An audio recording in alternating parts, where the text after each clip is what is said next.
What's up, you guys? My name is Aubrey and this is my channel, and today I want to talk about NFTs. And in this video, I'm going to be reacting to a CNBC Make It article of a person who sold roughly $46,000 in NFT art. So in this video, we're going to be reacting to this video. I'm also going to be breaking down what an NFT is in a very simple to understand way, and I'll also be giving you my thoughts on the NFT market. So let's get started. Now, for those of you who don't know what an NFT is a non-fungible token. And basically what this is it's digital art or digital collectibles.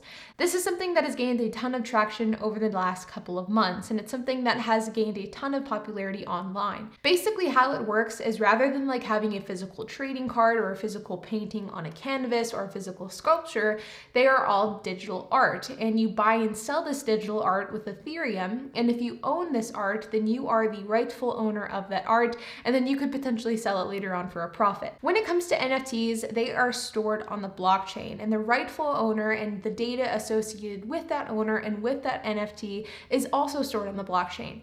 So it makes it so that you can physically own this piece of art, and you never have to worry about somebody stealing it or somebody claiming it as their own, because you are the rightful owner and there is undisputable proof of that on the blockchain. So now that you guys have a basic understanding of what an NFT is, and I understand that I just barely scraped the surface, but you understand enough to understand this video, let's dive into the CNBC Make It video titled "How This 36-Year-Old Made $46,000 in 6 Weeks Selling NFTs." I think that NFTs is going to change the entire landscape of art.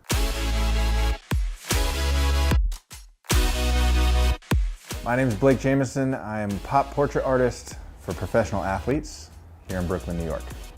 So I studied economics at Davis and got into digital marketing after college. When I turned 30, essentially, is like when I just decided that I wanted to do something else. Well, I'm excited for you, honey. I can feel your passion, and when you get into something, you really get into it. So I think you'll make it work for you because that's what you do. That's the plan. I'm 30 years old at this point, and my parents are just so cool. You know, that is so cool that his family was so supportive of him kind of taking art full time. I think that that is such a trend amongst successful people, is that they have some sort of really good support system. I know that that was the case with me, but I mean, there are so many parents out there that would be like, you're 30, like you're getting too old to chase your dreams like that. And the fact that his parents were so supportive of that, I think is incredible.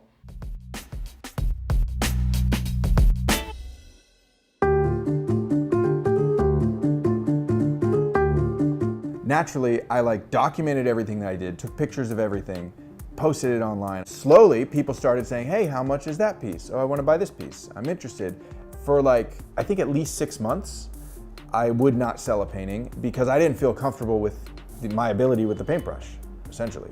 And so then, I think it was at the very end of 2016, I made a Facebook post, and it was kind of like a recap of the year post. And it's like, look at all the things I painted this year. I'm also ready to sell my first piece. In fact, I'm going to sell 10 pieces, and the way that it works is I have 10 16 by 20 canvases, and I will paint anything you want on it for 500 bucks, but it has to be a stencil that I've already cut. And those 500 bucks each times 10 sold out in a couple hours. So I made $5,000 the first day I ever sold art. That's really smart. I mean, I think that even if it didn't seem like it was 100% intentional at the time, because he just was easing into it, he created a sense of scarcity with his paintings, which then people were like, oh, I'll pay $500 all day for that.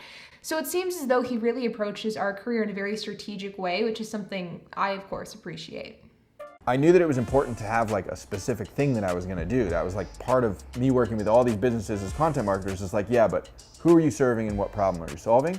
So I wanted to apply that to my business. And so I'm like, okay, well, I just looked at the list of everyone that bought my paintings and was looked at what they do and who they are. And almost all of them were in tech startup. And that makes sense because that's my contacts. And so that kind of triggered to be you know what, maybe I'm the guy that makes super dope art for offices. But fate brought me to Las Vegas delivering art to a different person. And then during that trip, I met a guy who played in the NFL, Jared Faison. changed my life. He really liked my art and he's like, hey man, the office stuff's cool, but let me get you into football.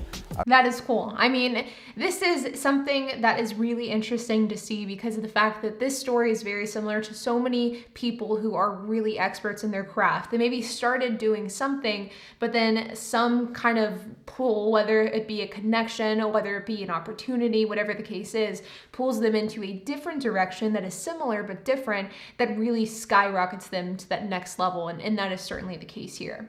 A friend of mine, Matt Costello, and myself started a podcast. One of our early guests was an artist named Micah Johnson, who used to play in Major League Baseball. Now he's an artist, a fine artist. He essentially explained NFTs, but like didn't call it that. I got really lucky of getting in early. I got really lucky by getting in early. This is something that is so incredibly important. Now, I don't necessarily think that you can't be successful if you get in late, but if you get in early to something, you have such a strong advantage. Now, timing is such a key role with success, and oftentimes people can be successful with something that they're doing, and they may be doing well, but then something specific happens at like the perfect time, which then really skyrockets their revenue, their business, and their name. And him getting in early on NFTs was just, I mean, and it couldn't have been better for him. So that's awesome to hear.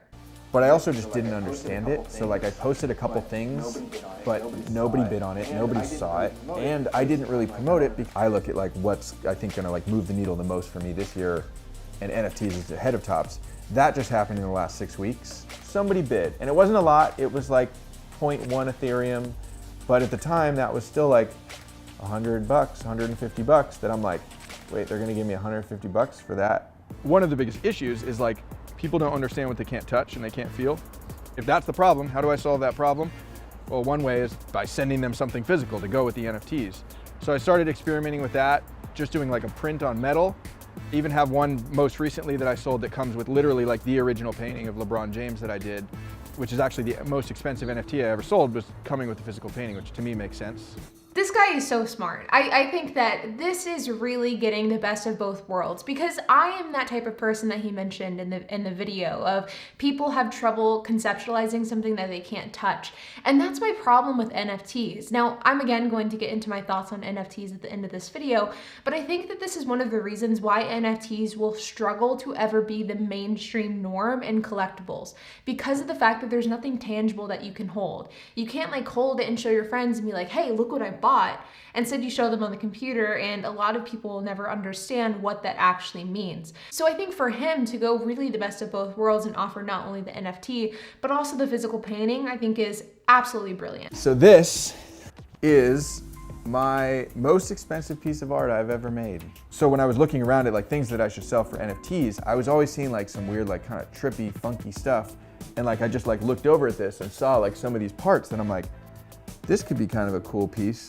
And so I basically just, you know, put it down on the ground and took and used like my nice camera and took high-res images all the way across of each section. I sold a picture of the chunk for like $1,000. And then I sold the next chunk and it was like $1,200. And then I sold the next chunk and it was like $1,500. It's been a couple months and I've made $45,000 on Super Rare and maybe $5,000 on OpenSea. I mean, what is there to say? This guy is doing NFT art, I think, just the absolute best way that you can do it possible. He's taking art that he had previously made, he's creating new art, he's pairing physical art with NFT art. I think that this is really like the textbook definition of the best way to pivot an artist that is already doing art and then pivot into the NFT space. I think that he's doing this business model incredibly well. This is my most expensive piece of art I've ever made. It's ridiculous, but pretty dope.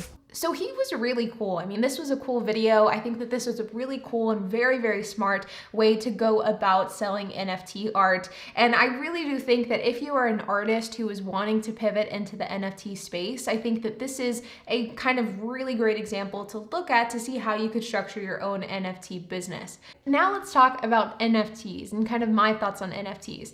Now, I feel as though every single time I make a video criticizing cryptocurrency, criticizing any sort of investment, I get bombed with dislikes every single time. So there is a part of me that doesn't even want to include this section in this video for the sake of my like to dislike ratio, but I have to include it. Now, I did a poll the other day on my community tab on my channel about whether or not you guys felt like NFTs are a bubble, and here were the results. And to be honest with you, I have to say that I personally believe that NFTs are in fact a bubble. The fact is, there are just simply too many people making too much money off of NFTs to be anything other than a bubble. I mean, Logan Paul made $3 million selling NFT trading cards in a matter of a couple of days, and he's just one of the many examples of this.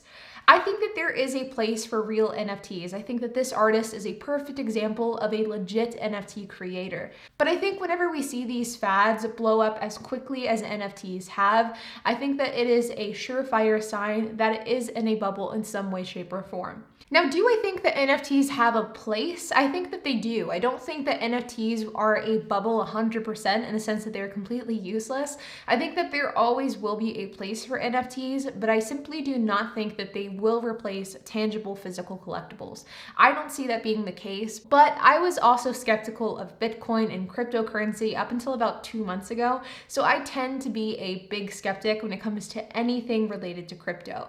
So of course, my opinion is just mine. You guys may disagree, but I would love to hear your thoughts down in the comments below. Do you think that NFTs are in a bubble? If so, why do you think so? Do you think that NFTs are the future? If you think that, then let me know down in the comment section. But like always, you guys, if you guys have any questions, comments, or if you have anything to add, make sure to leave a comment down below. And while you guys are at it, make sure to hit the like button, hit that subscribe button, and hit that notification bell. And I will see you guys in the next video.